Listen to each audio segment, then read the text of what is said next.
Kembali lagi di Bola Bully Channel menyajikan seputar informasi dunia sepak bola. Inilah berita hari ini. Kita memiliki Bung Karno yang pernah mengatakan, "Beri aku 10 pemuda niscaya akan kuguncangkan dunia." Maksud pernyataan populer dari pendiri bangsa Indonesia itu tentu saja bukan dengan hanya 10 pemuda sudah bisa menggemparkan dunia. Kutipan itu bermakna bahwa para pemuda yang bersatu dapat menghimpun kekuatan luar biasa untuk mengubah dunia. Kini kita juga memiliki Shin Tae-yong, yang disewa PSSI sejak 1 Januari 2020 untuk memperbaiki timnas Indonesia. Harapannya tentu saja agar kepak sayap skuad Garuda yang diasuhnya bisa mengguncang Asia, bahkan dunia. Seperti halnya Bung Karno, Opa Shin juga meminta diberikan sejumlah pemuda untuk menunaikan tanggung jawabnya kepada PSSI dan bangsa Indonesia.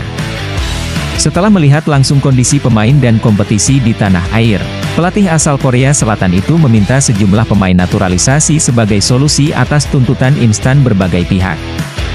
PSSI di era Muhammad Iriawan hingga Erick Thohir pun bersemangat memenuhi permintaan tersebut. Bahkan, semangat naturalisasi di era Erick saat ini sangat luar biasa, menjadi catatan baru dalam sejarah persepakbolaan Indonesia. Ketua Umum PSSI itu berhasil membawa rombongan pemain naturalisasi ke tanah air menjadi lebih banyak.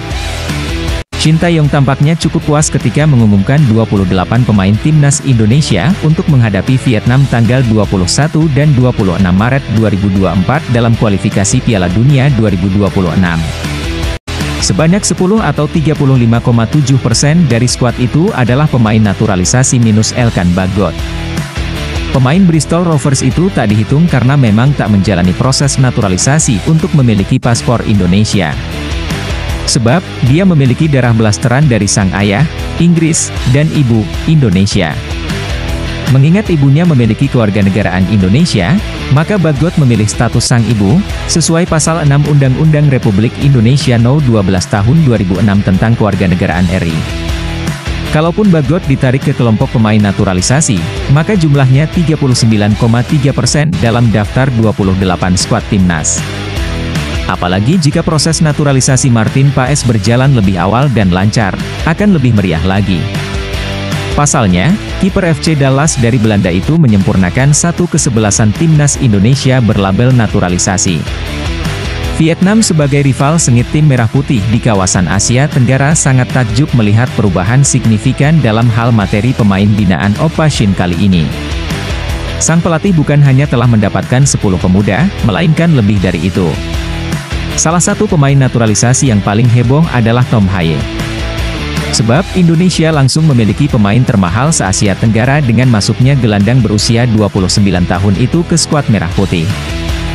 Mengutip valuasi situs statistik Transfermarkt, Haye bernilai 3 juta euro, atau sekitar 52 miliar rupiah. Pemain klub Liga Utama Belanda Eredivisie, SC Heerenveen, itu memecahkan rekor pemain termahal ASEAN sebelumnya, Chanatip Songkrasin, kala bernilai 2,4 juta euro. Kalau dibandingkan dengan para bintang Vietnam, Haye sudah terlalu tinggi.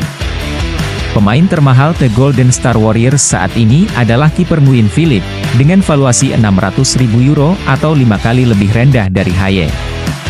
Apalagi berbanding dengan pilar Troussier sekarang seperti Nguyen Quang Hai, Phu Van Tan, Nguyen Tin Lin, dan Nguyen Van Toan, yang masing-masing 300.000 euro, jaraknya 10 kali lipat. Nilai Haye sendiri malah menguasai 25% dari total valuasi timnas Indonesia. Saking tingginya, market value Tom Haye nyaris menyamai valuasi sejumlah tim ASEAN seperti Myanmar, 3,15 juta euro, dan Singapura, 3,25 juta euro, bahkan melebihi Kamboja, Laos, Brunei, dan Timor Leste. Selain Haye, Indonesia sekarang juga punya Jay Itzes, Nathan Choeaon, dan Ragnar Oratmangoen. Sebelumnya sudah ada Mark Klok, Jordi Amat, Sandy Walsh, Justin Hubner, Ivar Jenner, dan Rafael Struijk.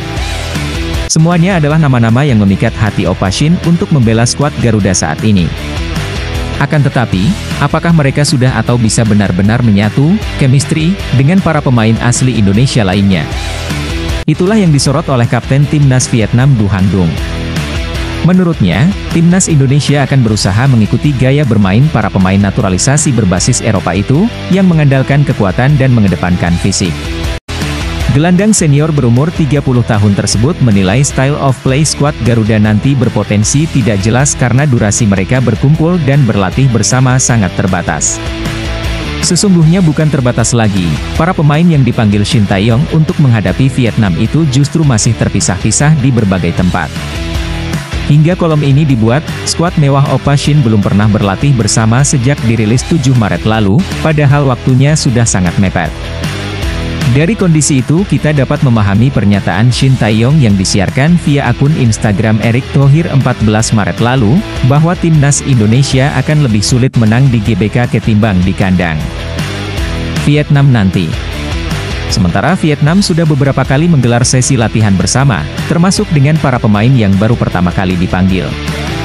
Itu bisa terjadi karena kompetisi domestiknya mendukung timnas dengan jeda setelah laga 9 Maret, termasuk turnamen Piala Nasionalnya yang berhenti 13 Maret lalu. Sedangkan kompetisi di Indonesia masih bergulir, termasuk di beberapa negara Eropa seperti Belanda.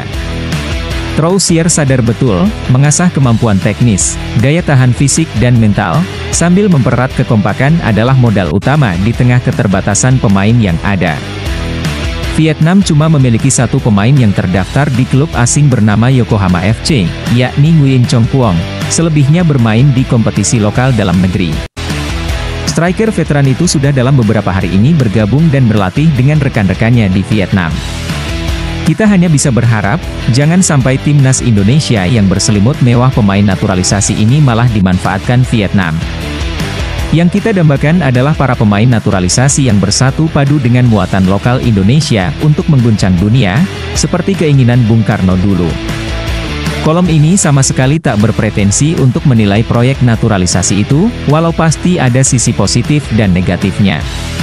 Selamat berjuang, Garudaku! Timnas Indonesia versus Vietnam, klub tahan rasa sakit, semua demi Garuda. Gelandang timnas Indonesia, Mark Klok, rela menahan rasa sakit saat mempersiapkan diri bertanding melawan Vietnam. Timnas Indonesia akan melakoni pertandingan menghadapi Vietnam dalam putaran kedua kualifikasi Piala Dunia 2026 zona Asia. Laga Timnas Indonesia versus Vietnam dalam jadwal kualifikasi Piala Asia 2026 akan bergulir di Stadion Utama Gelora Bung Karno, SUGBK, pada Kamis, 21 Maret 2024. Kondisi Mark Klok sejatinya tak ideal jelang melawan Vietnam. Sebab, pemain kelahiran Belanda itu sedang mengalami cedera. Menurut Mark Klok, dirinya sudah bermain sepak bola selama 2 bulan memakai obat penahan rasa sakit. Ya, saya mempunyai sakit di tendon Achilles, ungkap Mark Klok kepada awak media. Sudah 2 bulan saya bermain dengan painkillers, kata mantan pemain Persija dan PSM Makassar itu. Walau demikian, rasa sakit tak menghentikan niat Klop untuk membela timnas Indonesia saat melawan Vietnam. Pasalnya, gelandang kelahiran Belanda itu menjelaskan duel menghadapi Vietnam sangat penting untuk timnas Indonesia. Klop menjelaskan, dirinya bakal beristirahat demi memulihkan kondisi cedera yang tengah dideritanya. Minggu ini saya mau paksa lagi karena pertandingan melawan Vietnam sangat penting untuk negara, ujar dia. Saya mau istirahat lalu melihat latihan seperti apa, tetapi ini soal negara, ujar pemain berumur 30 tahun itu. Saya selalu mau siap untuk negara. Namun, cedera itu harus istirahat sedikit, sudah lama saya tak istirahat. Semoga nanti saya sembuh lagi. Adapun setelah timnas Indonesia menjamu Vietnam di SUGBK, giliran skuad Garuda yang melakukan laga tandang menghadapi pasukan Philippe Troussier dalam lanjutan kualifikasi Piala Dunia 2026. Laga Vietnam versus timnas Indonesia dijadwalkan berlangsung di Stadion Nasional Mai Dinh pada Selasa, 26 Maret 2024. India ajak timnas Indonesia uji coba. Duta Besar India untuk Indonesia Sandeep Chakravorty mengajak timnas Indonesia melakoni pertandingan persahabatan dengan timnas Indonesia. Hal tersebut disampaikan Sandeep Chakravorty usai kerja sama klub Liga 1, Persik Kediri, dengan perusahaan India SK Sports Investments. Dalam video yang dirilis Persik, Chakravorty antusias dengan kerja sama tersebut. Menurut Chakravorty, India dan Indonesia sama-sama memiliki penggemar sepak bola yang besar. Karena itu, dalam memperingati 75 tahun hubungan bilateral Indonesia dengan India, Chakravorty mengajak timnas Indonesia beruji coba dengan India di Indonesia.